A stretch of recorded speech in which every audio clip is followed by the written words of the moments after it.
Miqtë e mi, mirëdita dhe mirë se erdhët në transmetimin tonë të drejtë për drejtë, si çdo mesditë do jemi në shoqërinë e emisionit Me Zemër të Hapur, ku një rrëfim tepër rrënqethës ditën e sotme do të jetë nga një 29 vjeçar i cili vuan nga HIV AIDS. Dje ka qenë dita ndërkombëtare e luftës kundër SIDA-s. Ndiqni materialin e përgatitur nga gazetarja Odeta Dume dhe rikthehemi me shumë surpriza ditën e sotme, por edhe me një rrëfim të këtij 29 vjeçari i cili vjen nga juglindja e Shqipërisë.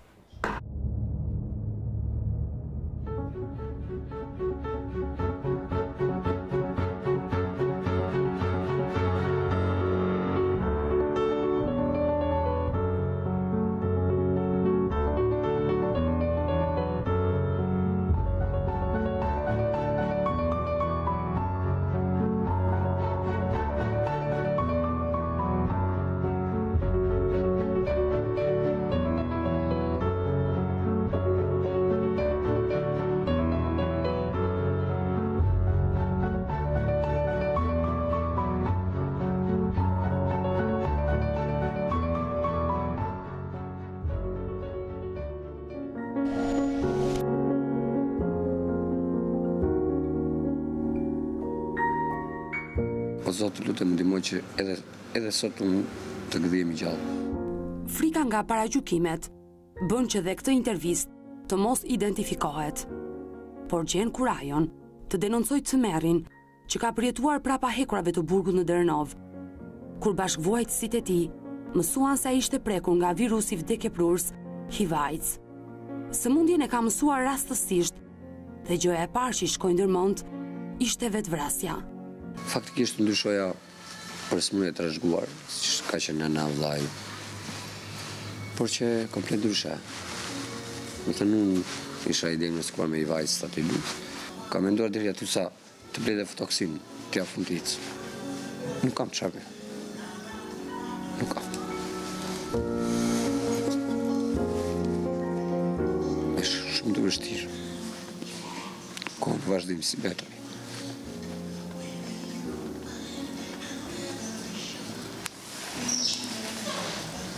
Askush nuk të përkrah. Askush. Deri në këtë moment askush. I detyruar nga jeta që bënte, shkeli ligjin, duke bërë një grabitje. Pasi stomaku, trupi, kërkonin ushqim. U dënua me 4 vite heqje lirie dhe ditën e mërkur, më 23 nëntor, la qelin e burgut, duke vazhduar pjesën e dënimit në nënvëzhgimin e policisë. Arsyeja e daljes nga burgu ishte se institucioni në fjalë nuk mund ta kuronte dot dhe nuk ishte më shtretër në burgun e Drenovës. Ky është skandali më i madh, ku ky 29 vjeçar endet rrugëve të Tiranës, pa para në xhep, pa një dhomë ku mund të mbrohet nga i ftohti këtij timri. Ka nevojë për një mjekim dhe mbi të gjitha për izolim, pasi është rrezik për përhapjen e infeksioneve të mundshme tek të tjerët në stadin që ai është. Ai sot ka tentuar të vetvritet. Na ka dërguar një mesazh në redaksi. Na ka mbyllur dhe telefonin. Dhe nuk e dim nëse do të jetë pjesë e kësaj studio.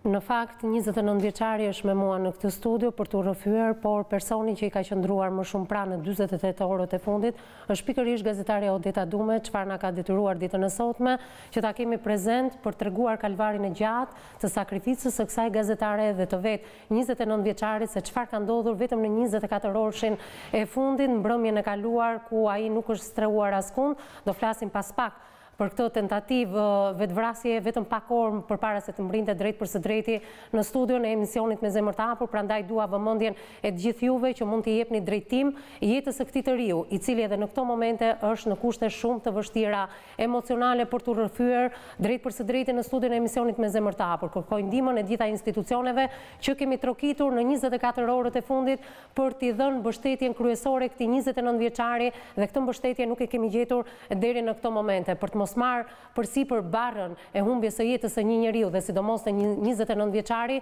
ju lutem bashkohuni me ne ditën e sotme për t'i dhënë dorën edhe një herë këtij të riu i cili përpara disa kohësh bëri një gabim për 20.000 lekë të vjetra, ai vodhi një dyqan dhe më pas u dënua me 4 vjet e 8 muaj heqëlirie, ndërkohë që ka kryer vetëm 2 vjet heqëlirie dhe ka 10 ditë që endet rrugëve i pa ngrënë, i ushqyer vetëm nga stafi i emisionit dhe sidomos nga gazetarja Odeta Duma. Rikthehem me 29 vjeçarin të cilën dua ta falenderoj edhe pse është e vështirë për te lotëve të tij, por do mbledhësh forcat në këto momente me një punë të jashtëzakonshme që i gjithë stafi, por sidomos gazetarja ka bërë me ty, apo jo. Përshëndetje, mirë se erdha. Faleminderit. Derisa të mbledhësh veten, unë do diskutoj me të ftuarat e mia në këtë studio dhe do rrëfehemi së bashku se çfarë ka ndodhur pikërisht me familjen tënde, ku je i vetmi që ke mbijetuar mbas 7 anëtarëve të familjes, të cilët janë larguar nga kjo jetë. Ballë për ballë me ty dhe në krahun tim si gjithmonë është edhe Odeta Dume, gazetarja, kolegja, përshëndetje, mirë se erdhe. Përshëndetje, faleminderit. Të shikoj të buzëqeshur, por në fakt ajo çfarë kemi diskutuar për gjatë 24 orëve të fundit, Odeta, ka qenë tepër tronditse. Ti je nënë e 2 fëmijëve të vegjël, të duhet të punosh deri në orët e vona të natës, ndërkohë ke pasur tentativë me shumë njerëz të cilët duhet të ndihmonin mbrëmjen e djeshme personin që kam të ftuar në këtë studio, por askush nuk ja hapi derën. Deri sa mbriti përpara 10 minutash nga ky transmetimi drejt për drejt, se ne gjithë menduam se diçka do t'i bënte vetes, po ndodhte. Të pash si asnjëherë, sepse njihesh një nga gazetarët më luftarake, të trombur, të shqetësuar, e pa gjumur, më thuaj pak çfarë ka ndodhur mbrapa. E buzëqeshur, më them që jam e buzëqeshur që nuk u krye sot veprimi që kishte marrë i riu nga Juglindja e Shqipërisë për të bërë. Në orët e para të mëngjesit, derisa të hynim në këtë transmetim, ne i kemi rënë pafund telefonit të djalit, i cili shkruante mesazh dhe më shkruante dhe më thoshte që mos më shqetëso më dhe unë do shkoj me pjesën tjetër të familjes. Duke ditur që pjesa tjetër e familjes ka ndruar jetë, nuk jeton më, jam prekur shumë, jo vetëm unë, por edhe ju, edhe Vista, kolegja tjetër, kemi bërë gjithçka sot që mos të kryesh ky veprim, mos të shkonte në një farmaci. Unë e shikoj që ai në këtë momente po dridhet, po qanë fjalët që unë po shpreh, dhe unë realisht po dridhem, Po, shikoj se shoh edhe sytë tu që janë mbushur me lot. E kuptoj që je përfshirë emocionalisht, nuk duhet të përfshihemi faktikisht, por ja që ndodhi jemi njerëz. Odeta, çfarë ka ndodhur mbrëmjen e djeshme me të riun? Le ta themi hapur, sepse prandaj jemi në një studio të tillë. I riu na kontaktoi nëpërmjet numrit të telefonit të redaksisë që ka emisionin Me Zemër të Hapur dhe më tha që sapo kam dalë nga burgu. Pak unë qëllova që ngrita atë telefonat dhe fola me djalin. Sapo kam dalë nga burgu, tha, dhe dua të takoj se kam shumë probleme dhe të më ndihmoni, të më jepni një dorë për të ndihmuar. Lash një takim për ditën tjetër që të vinte në studiot tona, këtu në News 24, dhe të takoheshim të flisim nga afër. Djali pas disa minutash më çoi një mesazh dhe më shkruante që vuaj nga një sëmundje vdekjeprurse. Momenti që lexova mesazhin, nuk hezitova, e mora direkt në telefon për të marrë më shumë detaje dhe çfarë kishte konkretisht djali nga se vuante. Ashtu më shkoi dhe mua mendja në fillim, siç dyshoi në fillim dhe vetë i riu nga një sëmundje e pashërueshme që është kanceri, atë dyshova në momentin e parë që unë lexova mesazhin. E pyeta nga se vuante, nuk më tregoi, më tha do ta dërgoj me mesazh, e kishte të siklet dhe e kishte edhe të vështirë vetë të më tregonte që vuante pikërisht e prekur nga ky virus. Më shkruajti mesazhin që ishte prekur pikërisht nga virusi. Folëm shumë gjatë në telefon, më tregoi shumë peripeci që kishte kaluar në burgun e Drenovës, se si të burgosurit kur kishin mësuar që i riu ishte prekur nga ky virus dhe paragjykonin, ka patur mund të them dhe dhunë psikologjike, po deri diku edhe fizike, sa janë detyruar institucioni në fjalësh detyruar që ta ndryshojë repartin, ta çojë një repart tjetër, derisa e la që t'i ikte nga qelia dhe i tha këtë pjesë tjetër të dënimit, kaloje në shtëpinë tënde dhe ne do të vëzhgojmë dhe kjo është një skandal, sepse nuk kemi mjekim, i tha djalit, nuk kam më shtretër, kështu që e lanë të lirë. Dhe ajo që mua më bëri përshtypje ishte që 29 vjeçari në kafen që ne pim dhe u takuam ditën tjetër, çfarë do bëj unë me jetën time? Nëse unë vodha një herë dhe unë e kuptoj shumë mirë arsyen pse ai arriti deri në atë vjedhje dhe e kuptoj pse do ta bëj prapë këtë vjedhje dhe e kuptoj shumë mirë gjendjen e tij. Stomaku thret për të ngrënë vis, trupi kërkon ushqim. Jemi në dimër. është shumë ftohtë. Dhe unë dije ku flisja, dhe ai më thoshte që kam ftohtë, nuk di se ku të fle. Dhe unë dilja në balkon dhe sinqerisht shumë e shqetësuar dhe shikoja që ishte kaq ftohtë. Unë bërdia në shtëpinë time me gjithë kushtet dhe kur mendoja 29 vjeçari që shkonte në spitalin ushtarak, që të futej brenda, qoftë të rrinte në korridoret e spitalit ushtarak ku të ishte pak ngrohtë dhe e nxirnin për jashta, ka ardhur dhe këtu në Njus, ka kërkuar ndihmë për të strohuar dhe në Njus, për të ndendur dhe godinën tonë. Gjatorëve të vona të natës. Mbas orës 24, mbrëmjen e djeshme, kam pritur edhe në redaksinë tonë, po. Dhe më ka çuar mesazhi, nuk e di nëse nesër do të kthehemi gjallë dhe të jem pjesë e këtij emisionit. Unë jam prekur shumë, unë kam takuar shumë personazh. Si kanë qenë këto 3-4 orët e fundit në komunikime me djalin? Ka qenë shumë i tronditur. Të lutem, më li rehat, sepse do shkoj në farmaci, do ble një helm, një medikament, do të jap fund jetës, më thoshte. Jam lutur, i kam thënë, ti nuk e motër, se të ka ndruar jetë, nuk e as vlla, nuk e as baba, as nën. Më konsidero mua motrën tënde, mos e bëj këtë veprim. Do takojmë bashkë, do luftojmë të gjithë bashkë për të ndihmuar. Nuk është fundi botës. Jo, tha, unë edhe pak jetë kam. Sepse ai sot ka bërë një vizitë Iriu tek mjekja dhe mjekja nuk e di kur si e ka emrin dhe kush është, e cila e ka trembur. I ka thënë je në stadin e parë, ti duhet të izolohesh. Mirë që kjo mjekë i thotë ti do izolohesh dhe lë të lirë. Unë nuk e kuptoj këtë gjë dhe kur ka menduar që do izolohet dhe i ka ngelur shumë pak jetë, më tha po e bëj vetë. I ka dhënë afate Odeta, mjekja? Afate nuk i ka dhënë, po kur të thot tjetër që ke shumë pak jetë e vis, qa mund të mendosh? Mirë. Faleminderit, do flasim më gjithësisht së bashku. Faleminderit që jenë krahun tim dhe ke qenë gjithmonë. Është avokatja Gjojnela. Përshëndetje, mirë se erdhe. Fillova me rrëfimin e gazetares, si rrallë drejt për së drejti për të kuptuar të gjithë ata që po na ndjekin në televizionin News 24 se sa shqetësuese është situata që gjithë stafi dhe redaksia e këtij televizioni dhe sidomos e studios emisionit Me Zemër të Hapur ka qenë gjithmonë në raport dhe në diskutim ditën e sotme. Nga momentin në moment kishim frikë se mos na vinte lajmi se çfarë po ndodh me këtë të ri dhe nuk patëm asnjë moment edhe ta përcjellim teleshikuesit, po sidomos këtyre institucioneve që për hir të së vërtetës nga dje deri sot askush nuk na është përgjigjur, madje nuk ka ngritur as telefonin, madje në vendin ku duhet ishte gazetare duhet të ishte dikush nga Instituti i Shëndetit Publik, pse jo edhe nga shoqatat të cilat marrin fonde për të mbështetur njerëzit në nevojë. Nuk e di se si ndihesh përballë kësaj studio e kaosit ditën e sotme. Është era parë që unë faktikisht jam shumë e prekur nga historia e djalit 28 vjeçar.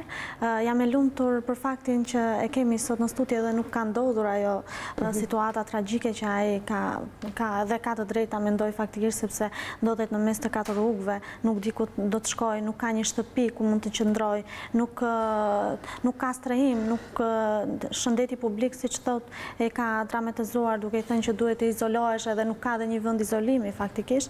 Megjithatë, për të gjitha këto, për përgjegjësitë e shëndetit publik edhe për shoqatat, për të gjitha këto do flas pasi ta ketë rrëfyer të gjithë historinë. Dhe për përgjegjësinë e institucioneve, të cilave më vjen shumë keq që nuk pas kanë reaguar. Është një rast që ne duhet të sensibilizohemi të gjithë dhe duhet ta ndihmojmë këtë rast. Në krahun tonë do të jetë si gjithmonë Angela Piza, psikologja jon. Angji, mjekja sapo e ka lënë të lirë, i duhet ta izolonte në fakt 29 vjeçarin ton, nuk e ka izoluar, e ka lënë të lirë, madje i ka thënë fjalën e fundit duke i thënë që të ka mbetur edhe shumë pak jetë. Kjo është komunikimi që duhet kemi bluzat e bardha me këtë të ri. Përshëndetje. Ai është nga ata të rinj që ka googulluar dhe ka parë se çfarë do të thotë jesh në stadin që është ai aktualisht.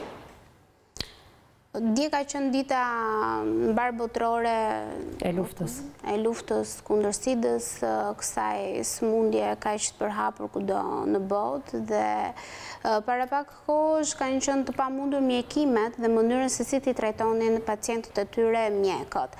Sigurisht në Shqipëri në 2013 ka patur statistika më të larta për sa i përket të njerëzve të infektuar me virusin e HIV-it, ndërsa në rastin konkret për të riun që ne kemi sot, mendoj që përgjegjësia e institucioneve në radhë të parë për çdo mjek që komunikon pacientit të tij se është infektuar me virusin e HIV-it, duhet të ketë pranë një psikolog.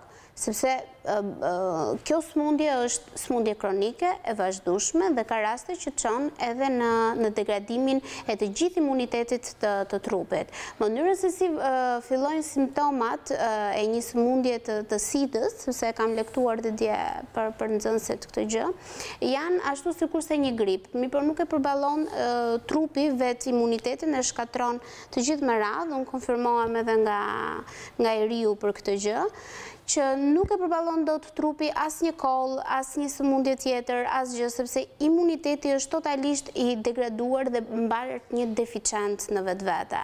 Çka do të thoja unë? Unë do doja shumë që dëgjoja të gjithë historikun e të riut sot.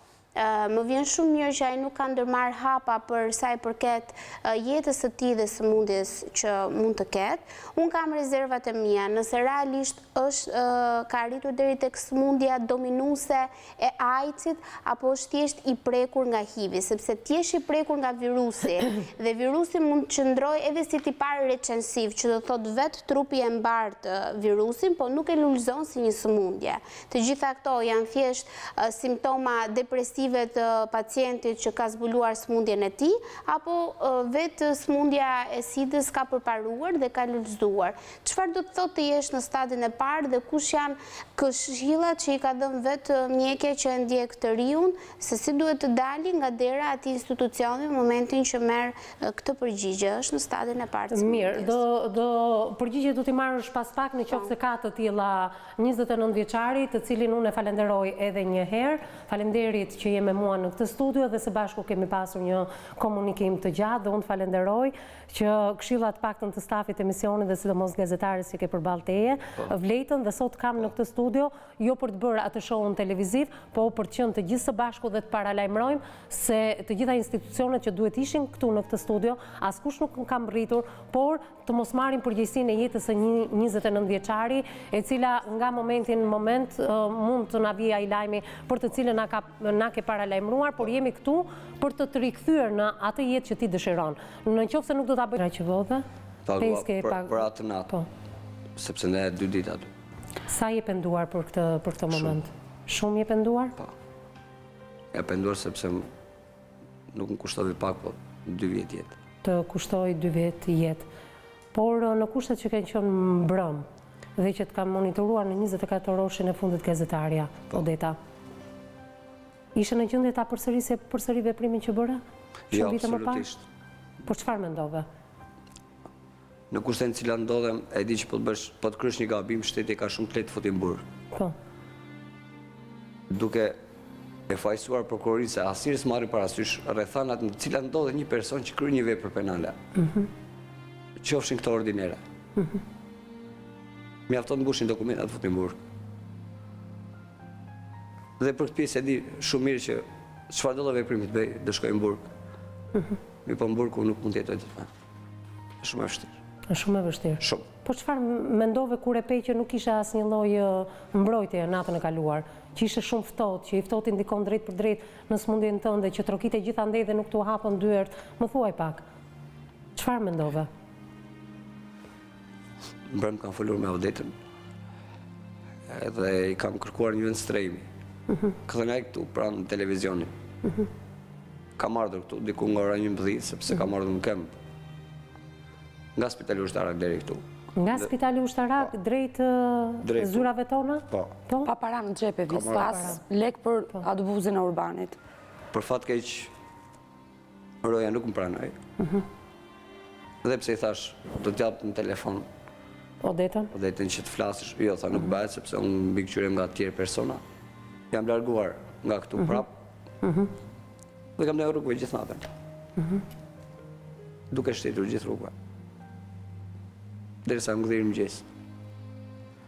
E shoh shumë të vështirë këtë pjesë, kështu s'mund të vazhdoj dot më. Nuk mund të vazhdosh dot më. Ja, absolutisht. Absolutisht. Do t'i rikthejmë këtij rrëfimi në momente tronditse, por ajo që më intereson më tepër është ndihma e drejtë për drejtë dhe telefonatat e drejtë për drejta të gjithë atyre që po ndjekin në transmetimin e sotëm. Alo, përshëndetje. Nga nartë e Vlorës, Marin? Po? Dojtë të thoja të djallit mos lodhet fare për punën e shtetit, e për punën e policisë. Ju bravo, ju qoftë për se emision kaq të bukur që bëni.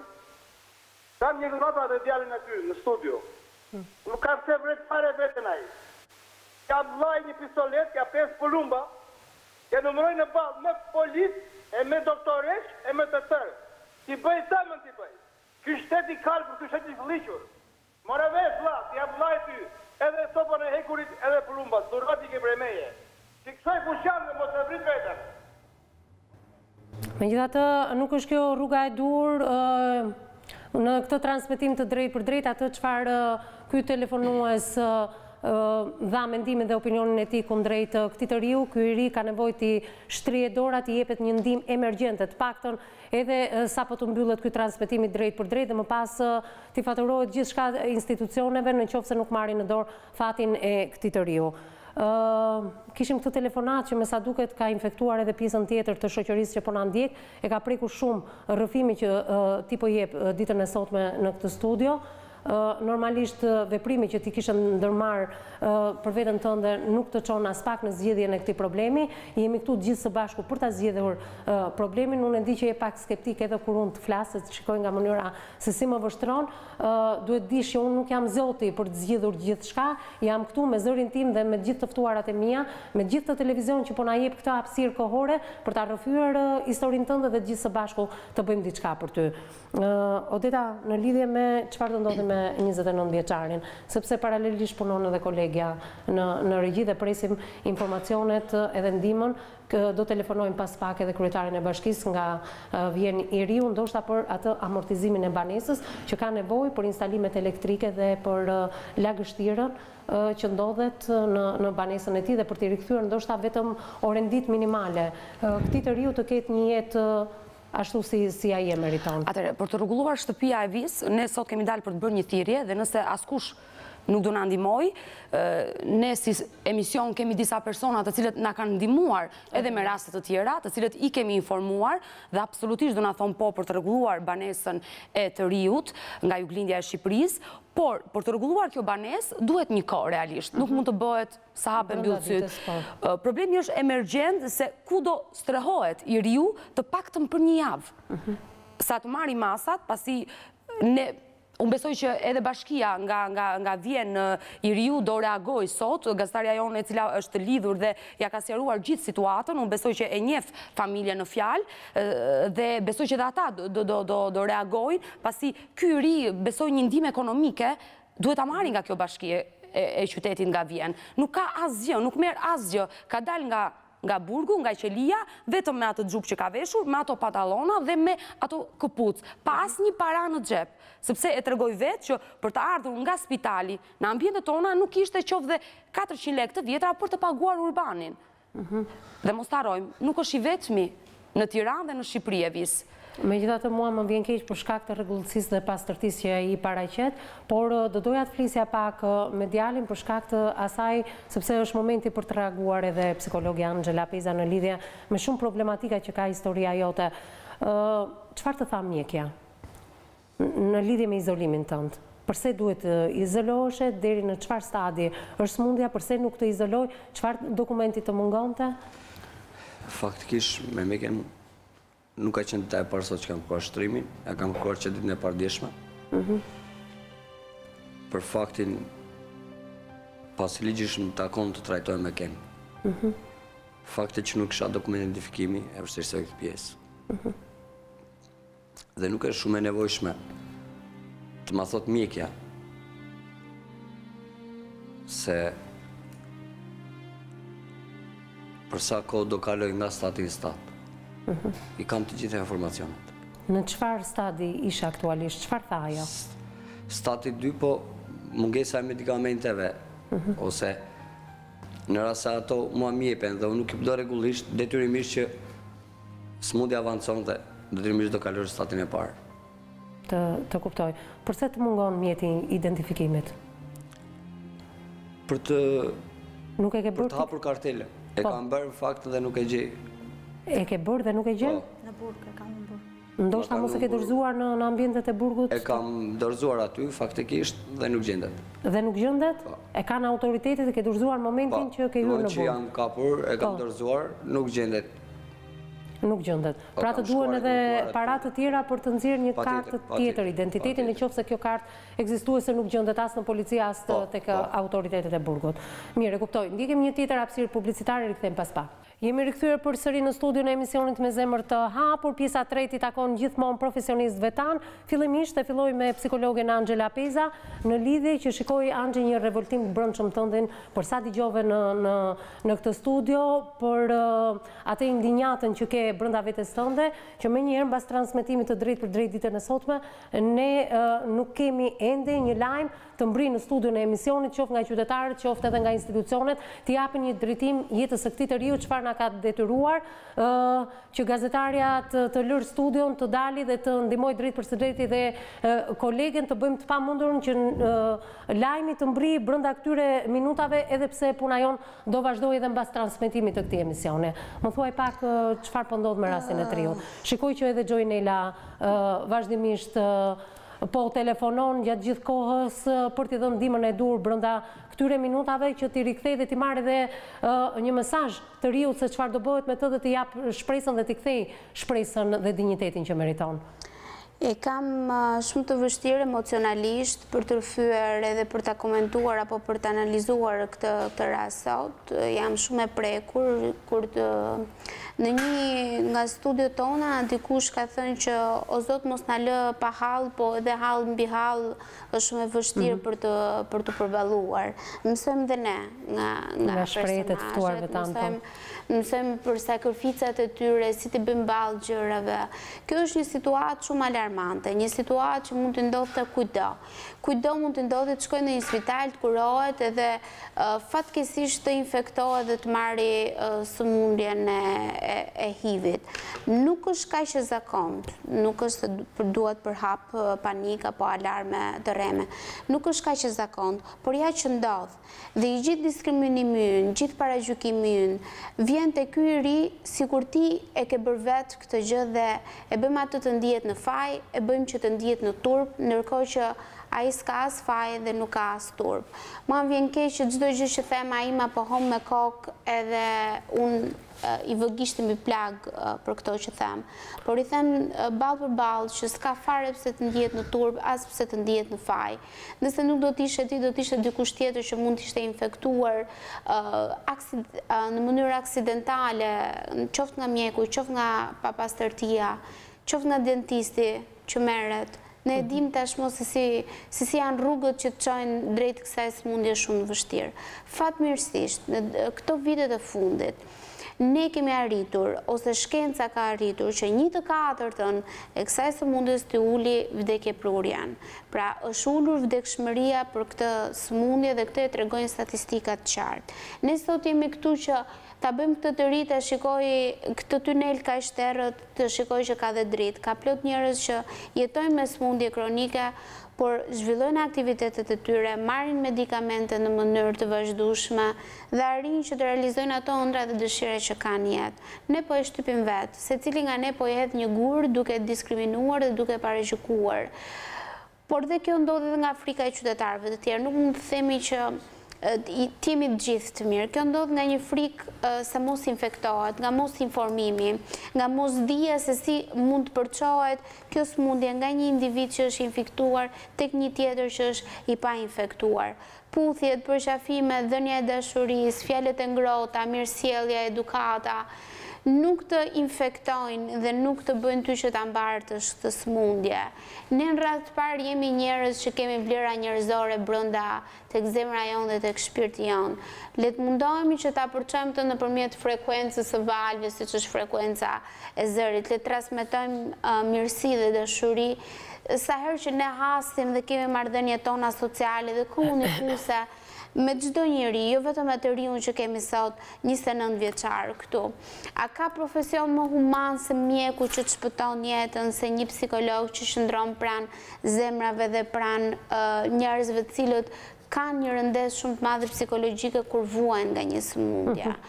Unë nga një problem familjar kam asistuar timat tek urologjia dhe kishte një munges të psikologu dhe vetë pacientët e kërkonin atja.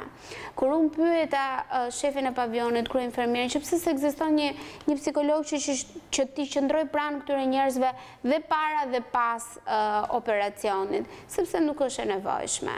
Ka qënë, po nuk është më e nevojshme, rolin e psikologut të luajmë, ne nuk mund të marrim përsipër të luajmë rolet të tilla. I smuri pacienti ka marrë informacionin nga doktoresha që e ndjek që është në stadin e dytë, ku t'i gjeja i medikamentet. Fatmirësisht ka dalë një medikament që është medikamenti Truvada, është një medikament, është një ilaç që është antiretroviral, dhe ky ilaç retroviral bën të mundur që pacienti të ketë më shumë imunitet gjatë ditës. Sigurisht që është zbuluar kohët e fundit për një vaksin nga ana e Shteteve të Bashkuara të Amerikës, që është një vaksin ekuivalente me virusin e HIV-it dhe të AIDS-it, dhe është një vaksin deri tani që është CMV. Kjo vaksin bën të mundur, është praktikuar, pra këto janë eksperimentet dhe vinë në mbështetje të kësaj sëmundje kronike. Ky i ri nuk është e ka marrë këtë gjë nga pakujdesia, apo e ka marrë këtë sepse ka bërë një jetë ndoshta jo shumë të denjë apo të shturur. Është një aksident me cilin është infektuar. Unë shikoj që fakti se ai është shumë i rënë nga ana psikologjike, nga ana ekonomike, nga ana morale, ai është se ka një shpresë për jetën. Uroj shumë që ne t'ja japim një shpresë për jetën në ditët e sotme dhe të gjejmë një zgjidhje për këtë të ri që vjen sot dhe rrëfen historinë e tij me zemër në dorë, kaq sinqert dhe kaq të dhimbshme për ne që dëgjojmë, jo më për atë që e përjeton. Unë falenderoj Angji, po shoh që të dyja koleget në regji po bëjnë të pamundurën me lidhje të jashtëzakonshme telefonike, duke telefonuar edhe qytetarë të zakonshëm për dhënë ndihmën e drejt për drejt, dhe pas pak do t'i kemi të gjitha këto lidhje që nga persona që do japin ndihmë për rindërtimin e banesës që përmendi i riu, por dhe një stabilizim i këtij të riu deri në momentin e kryerjes së punimeve brenda banesës së tij. Jemi lidhur edhe me Bashkinë e Vendit nga vjen ky i ri, megjithatë mua më duhet ndihma emergjente nga bluzat e bardha. Ku janë këto institucione, ku është Instituti i Shëndetit Publik, ku janë shoqatat për t'i dhënë ndihmën, medikamentet dhe asistencën e dur këtij të riu? Për shoqatat jo fitim prurse dhe shoqatat që punojnë, kam rezervat e mia dhe nuk dua të dalë tu duke lobuar në të kundërtën e tyre. Ashtu sikurse ka dhe shoqata për komunitetin LGBT që kanë fonde të tyre që ata të strehohen se janë shumë diskriminuar, janë dhunuar deri në fizikisht për t'i marrë jetën personave të tillë.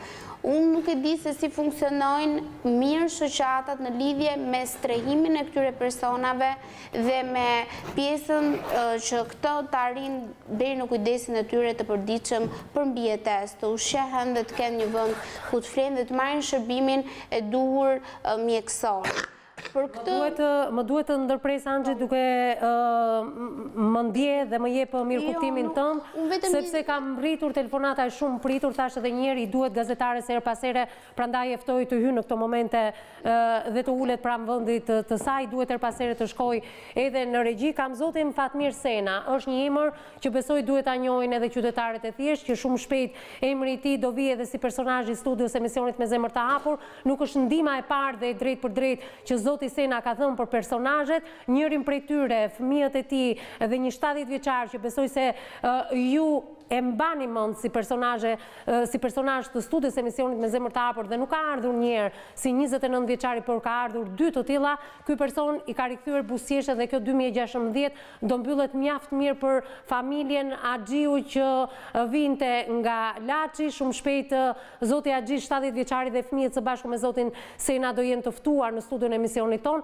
ndërkohë që edhe një tjetër personazh e cila ka arritur kurbën edhe të ndjekjes së shikueshmërisë pranishmërisë edhe ndjekjes në faqen tonë të Facebookut dhe ajo është strehuar në një nga shoqatat dhe ka hedhur prapa krave, atë jetë vështirë që ka bërë do rikthehet shumë shpejt në transmetim të drejt për të thënë edhe se çfarë pret djalë apo vajzë. Besoni se Florindën e mbani mend të gjithë ju. Unë zotin Sena e kam drejt për së drejti për të dhënë atë lajmin e mirë dhe të shumë pritur për gjithë ata që po na ndjekin në këtë transmetim, por sidomos edhe për 29 vjeçarin.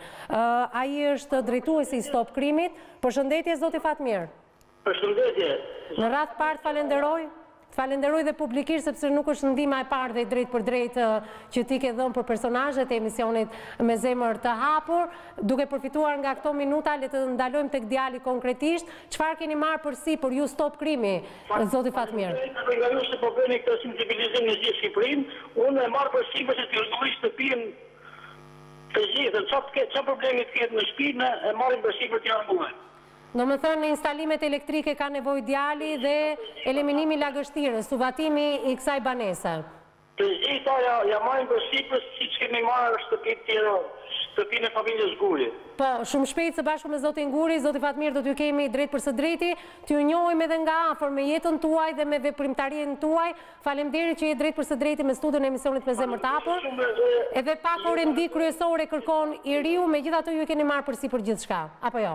Gjithçka që marrë nga Agjencia Investigative Stop Krimi.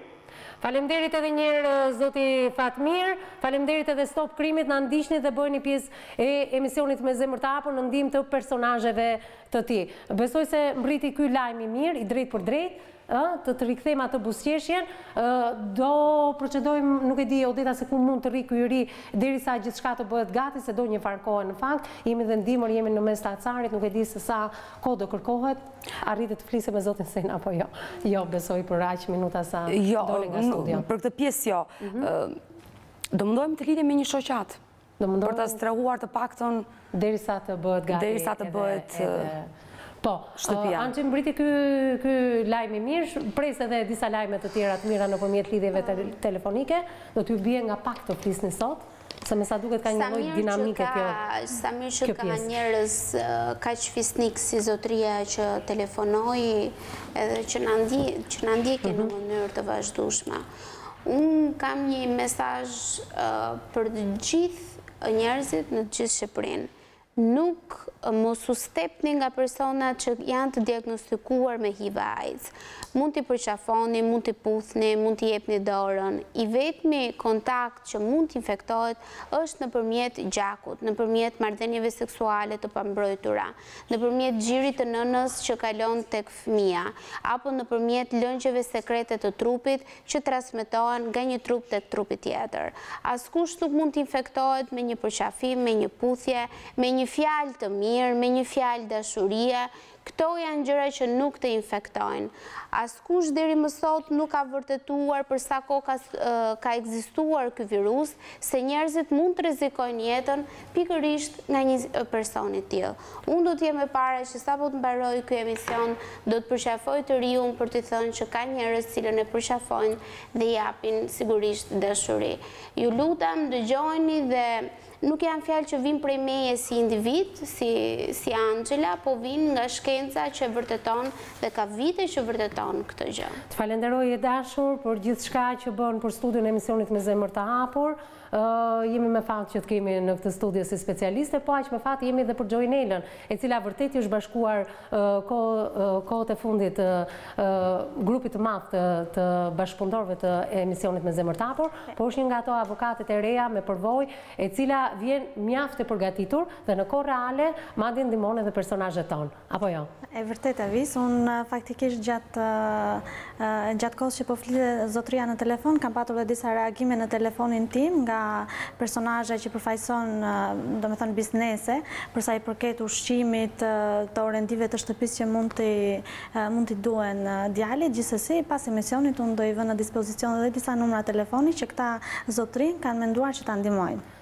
Pra, deri më tash kanë mbritur ato telefonatat e para edhe të këtyre, ashtu si që bë edhe në numrin tim të telefonit. Unë duat bëj një apel dhe vjen shumë keq faktikisht që institucionet sot nuk kanë reaguar. Ne duhet sensibilizohemi. Ndryshe nga Angji, duat them edhe për shoqatat që faktikisht marrin fonde dhe bëjnë kaq shumë lobime dhe reklame në media se ata ndihmojnë njerëz që kanë nevojë. Sot kemi një rast, domethënë që o sot o kur mund të shfaqnin domethënë ndihmën e tyre kashik këtij personi. Në rrugë ligjore është shteti që ka infektuar këtë të ri në bazë të dhënave që ai dha në studion e emisionit Me zemër të hapur, kam bërë një jetë rregull dhe unë di se ku jam infektuar dhe në ç'vend dhe në ç'da dhe në ç'orë jam infektuar dhe pse jam infektuar, ndërkohë që është shteti që më infektoi, është shteti që po më hedh në rrugë në lidhje me shtetin, me nxjerrjen e kartës identitetit që ja marrin në momentin që e ndalojnë, e arrestojnë dhe e burgosin për vetëm 20.000 lekë të vjetra për shkak se nuk u mor parasysh veprimi absolutisht duhet dënuar i këtij të riu, qoftë edhe për 2.000 lekë të vjetra apo për 200 lekë të vjetra, megjithatë duhet ketë edhe dënime alternative, sepse ky i ri ditën e sotme për shkak të mosvjedhjes dhe të mospasjes para për të ardhur drejt studios emisionit apo për të ushqyer, kërkonte të kalonte në një veprim shumë egoist të vetes së tij apo suicid siç e quajnë edhe psikologët. Mund të më thuash, Gjoj?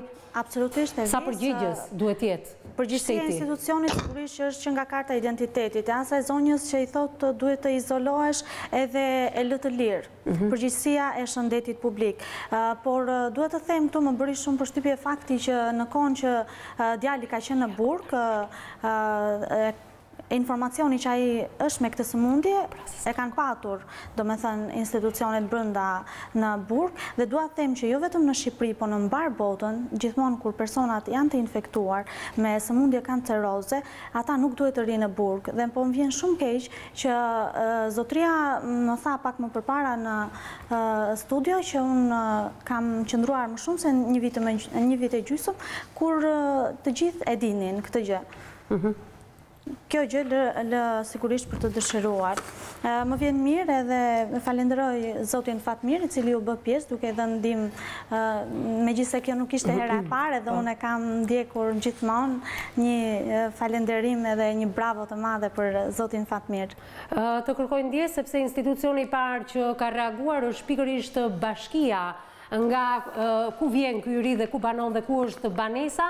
Unë në fakt nuk do ta bëj të ditur se kush bashkia është, do t'i kërkoj ndjesë edhe kryetarit bashkisë, do t'i them vetëm mirë se erdhe zoti Gzim, pa i dhënë edhe mbiemrin e tij për të mos u identifikuar, është një pak që kemi bërë paraprakisht, apo jo? Zoti Gzim, të përshëndes. Përshëndetje edhe nga ana ime. Po, ndërkohë jemi së bashku për t'i dhënë një lajm të mirë këtij të riu që vjen pikërisht nga bashkia juaj, apo jo? Po besoj po, unë jam njohur paraprakisht me problematikën. Po. Dhe besoj se jemi të prirur që ta shikojmë si rast të veçantë nëpërmjet Këshillit Bashkisë, nëpërmjet Drejtorisë për Kapte të Ndihmës Sociale për ta trajtuar me ndihmë sociale. Në fakt është një rast që ju po dëgjoni për herë të parë në media, tashmë që ju telefonoi kolegja Lula apo? Po e dëgjoj për herë të parë. Ju po e dëgjoni për herë të parë, pra nuk ka qenë e monitoruar pikërisht edhe pse jeni bashki e vogël, duhet të themi. Jo. Nuk ka qenë e monitoruar nga ana juaj, po pse? Mund ta bëj një pyetje të tillë? Pse nuk ka qenë e monitoruar? Ma dëgjoj një moment, lutem. Po.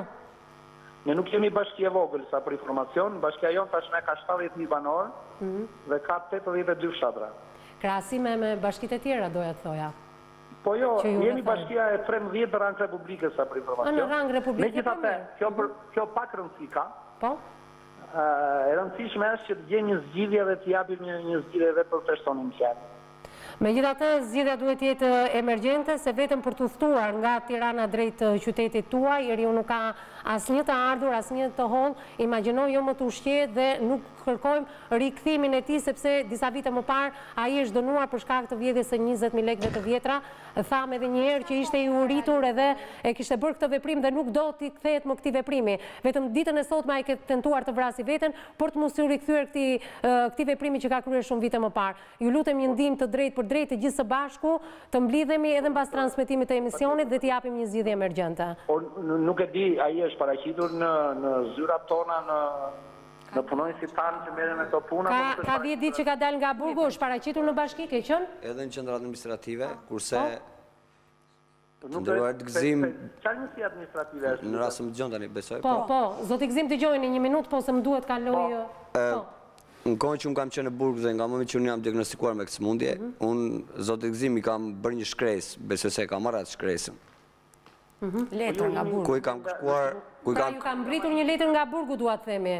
I riu të ka bërë, në fakt, një letër të ka shkruar, të ka kthyer përgjigje. Jo, absolutisht. Mirë, me gjitha të sensibilizimin që kemi bërë ditën e sotme, premtimi është publik, do mbajtur. Unë falenderoj zoti gëzim që ishe drejt për së drejti me ne. Besoj se do rilidhemi pas pak, mbasi të lançoj edhe edicionin informativ. Faleminderit edhe një herë zoti Gëzim. Jam drejt fundit, të gjoj diçka të fundit për të thënë për ta mbyllur me Odetën, dhe është edhe një telefonat e fundit që po pres në këto momente. Po. Unë kisha ardhur faktikisht me disa statistika, megjithatë koha televizive është shumë e pakët dhe nuk po i them, domethënë. Megjithatë Angji i përmendi disa gjëra të rëndësishme për opinionin publik dhe për transmetimin e sëmundjes që ishte shumë e rëndësishme, sepse ai ndihet i paragjykuar dhe i diskriminuar nga shoqëria. Megjithatë, gjithë paraditën e sotme, sapo më lajmërojnë Odeta, atë telefonatën e shumë pritur nga shoqata, e cila të detyroi të lije edhe për disa minuta studion, dhe tha jam në udhtim edhe pse duhet ishte në studion ton, do parkonte diku për të qenë e pranishme, nuk ka telefonuar deri më tani, e di që po më shikon çuditshëm, por telefonata e saj nuk më priti asnjëherë kësaj zonje. Më vjen keq, më vjen shumë keq. Dhe të mendojmë që ne, shqiptarët, përfaqësohemi nga të tillë njerëz që kanë zënë ato karike në ato institucione, më vjen vërtet keq. Gjithë paraditën e sotme ke folur në fakt pa fund me zonjën në fjalë. Tashmë më konfirmon edhe gazetarja tjetër Ervisa Lula që ka komunikuar dhe ajo së fundi, ka thënë që do të telefonoj dhe ende nuk është pjesë e studios emisionit Me Zemër të Hapur me anë të kësaj telefonate. Gjithsesi, diçka të vogël por edhe të madhe për të rikthyer në jetën tënde, në një familje, në një banesë dinjitoze, ne kemi bërë nëpërmjet zotit Fatmir Sena dhe Stop Krimit, apo jo.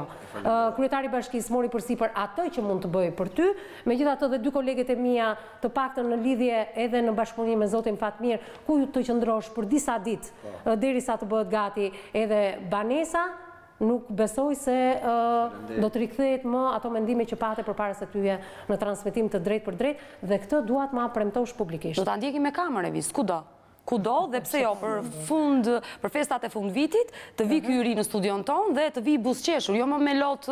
Buzëqeshja ka nisur që në këto momente nuk loton më, e ktheu atë, edhe pse me cepin e buzës, ta riktheu buzëqeshjen. Na i premton këtë gjë apo jo? Mendimet negative për jetën tënde nuk duhet ekzistojnë më. Të lutem, të bëjmë të gjithë së bashku edhe mbas këtij transmetimi, të pamundur të strahosh diku sapo dalësh nga kjo studio. Faleminderit ty që na besove neve. Miqtë e mi, ju falenderoj dhe juve për vëmendjen, ndihmën që na keni kushtuar. Vazhdoni të shkruani në faqen tonë të Facebookut. Emisioni Me Zemër të Hapur, këtu mund të jepni edhe ndihmat e drejt për drejta, mendimet, opinionet në lidhje me temën, pse jo, këtu bëni edhe denoncimet për të kthyer personazhet të studios emisionit Me Zemër të Hapur në News 24. Bashkë takohemi ditën e hënë, fundjavë të këndshme, pa stres dhe pa probleme.